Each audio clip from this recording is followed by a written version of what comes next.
Okay, Steve, you've come to the end of a week's work with these youngsters here. What have you been most impressed with? Their application. They've really worked hard. It's been a tough week, and we deliberately worked them hard. Want to see, how they dealt with that in terms of the intensity. And I turned up this morning at 9:15, and there was kids on the field ready to go. So. So it's been, they've really applied themselves this week, which has been a credit to them, really, in terms of how they applied themselves. Has it met your expectations when you started on Monday to where you are today on Friday? Well, the first time we've been here, so it's always a bit of an unknown in terms of what we're coming into, in terms of the environment and stuff like that. So,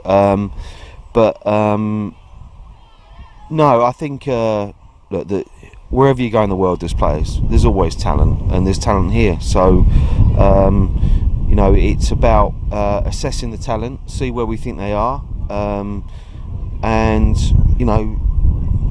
maybe giving some of those boys an opportunity to go maybe back to the UK and show us in England what they can do.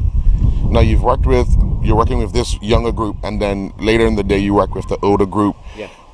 How do you think that older group has progressed from this age here that you've seen them when you have them in the afternoon? Yeah, it's difficult. I think as things evolve, maybe the younger guys here will be the beneficiaries of a longer term development program. So it's harder for the boys, from a selfish point of view. I'm assessing the boys and looking at all of them and seeing, who's capable of maybe, making that jump and going to England. So that's harder for the older boys, but some of the younger boys, I think, that there's opportunities there for them, and it's about now, seeing how they develop over the coming years, and maybe they can, benefit from a partnership and maybe coming to the UK and experiencing, what it's like, our culture, playing on grass. It's really funny. We've had boys previously who've only ever played on AstroTurf, and they come to Ipswich and there's grass pitches everywhere, and I've never played on grass, so little things like that. But so hopefully the younger ones will be the beneficiaries of maybe a long-term development program. When do you make those decisions? Do you go back to Ipswich, have a talk with the other coaches around, and then assess for another year and then come back? Well, the beauty is it's me who makes the decision, who comes in. So I've assessed the boys this week, and we will invite some of those to come to England. So and give them the experience, see what the levels are. Sometimes for the kids here, it's the unknown. What are the levels like? So hopefully for a few of the boys, we can show them what the level's like, and they can aspire to that, because they need something to aspire to. They need they need the dream, and they need to be able to feel it and touch it and see what that is. So if we can give them that, then they know, and sometimes they get there and I can play at this level. So that gives them the belief. So so we're excited to see where we can go with it. We've come to the end of the ID camp. Yes. Your overall perspective of this week's performance of the younger boys and the older ones that you've had over the last few days. Okay, so from the beginning they was very motivated, and there was always that, will they maintain it? But they've actually excelled because they've stayed motivated and focused. They've worked really hard. We've been trying to work on attitudes towards the game, so we've actually not been too strict, but we've given them an idea of what is expected at academy football, and they've responded positively, so it's good. Did they meet your expectations? Because I asked Steve if they met his. What about yours?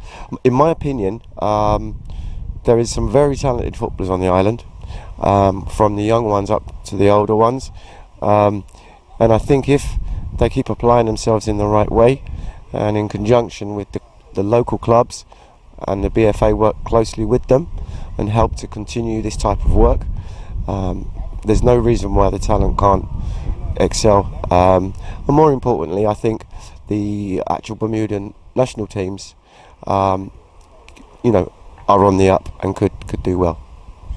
When do you think you can come back and give more assessments and offer more for our youngsters to show them that there is ways to get into a professional environment and become a professional, or if not, become a better person, because ultimately football can help do both things? Sure. Yeah, so obviously fundamentally, football is secondary to their education.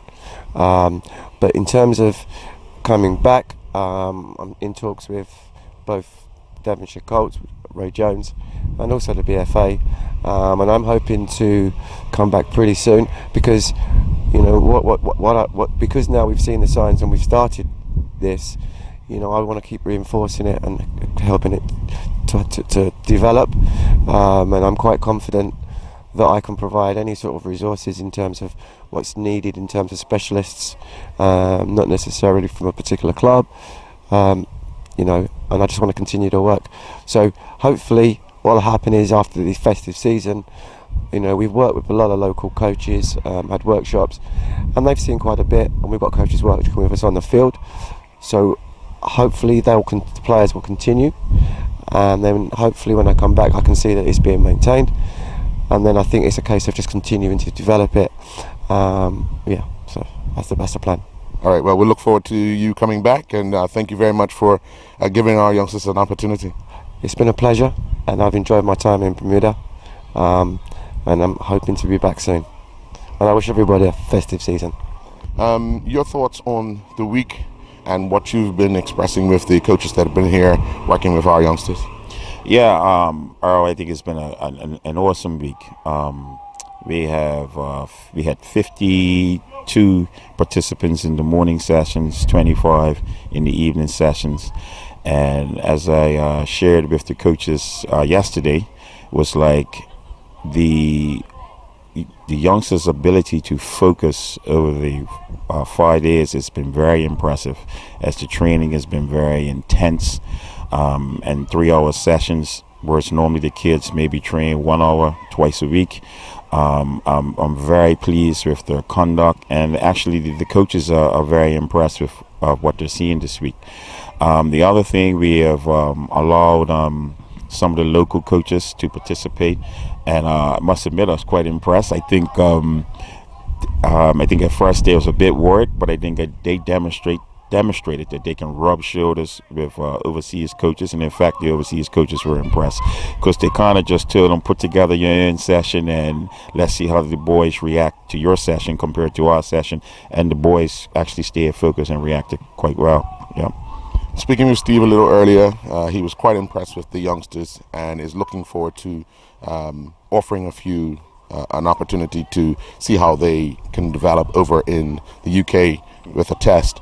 But when do you think those names will be put forward, and what are you hoping they can achieve if and when they get over there? Well, but the names will be submitted to me maybe this afternoon. And then when Steve and the party gets back, they will look at what opportunities can be created. And then upon that, we will meet with the parents, and then we'll make a public announcement after that. Basically, this was part of the partnership. If they can come here, basically spot talent, and then we can start with an experience. So let me clarify that. It won't be a trial. It will be an experience, as Steve explained last night in his presentation of the pathway to an academy. It can be a strenuous commitment, and it takes some financial commitment. So our initial thing is, if we can get the boys to see an experience at Ipswich for a week, see how they hold up, and then look to monitor them over a period of time, especially the younger ones, maybe over a couple of years, and then hopefully that experience can turn into a trial and then a real, maybe potential scholarship or opportunity. As Steve explained last night, for the pathway to an academy, as a overseas person, it's not as straightforward as just showing up like at Devonshire Colts and say, I would like my son to play for you. You have FIFA regulations, you have the FA regulations, and all of those need to be adhered to for any youngster to actually be able to play in an academy that isn't born in the UK. But one of the benefits is we do have a UK passport, so that would speed up the process, but there's some other requirements required as well. So that's why we're saying it would start with an experience, and then hopefully it can evolve into something bigger. But we look forward to, I guess, the next time this takes place, and also those that will get the opportunity to travel to Ipswich for that experience. Yeah, definitely. Just to add, they also opened the door for our coaches, local coaches, to come over for the experience as well. So, I mean, I think we were quite excited with that.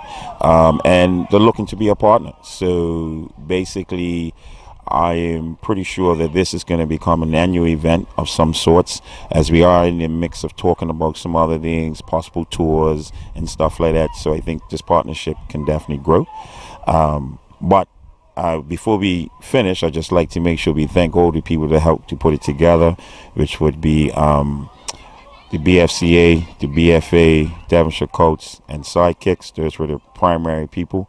Haven't said much about Sidekicks, but they were actually ones that connected myself with VitaPro, and then obviously once VitaPro and I got together, we start connecting the dots with everybody else. So hopefully, once again, that this is the start of an annual long-term commitment.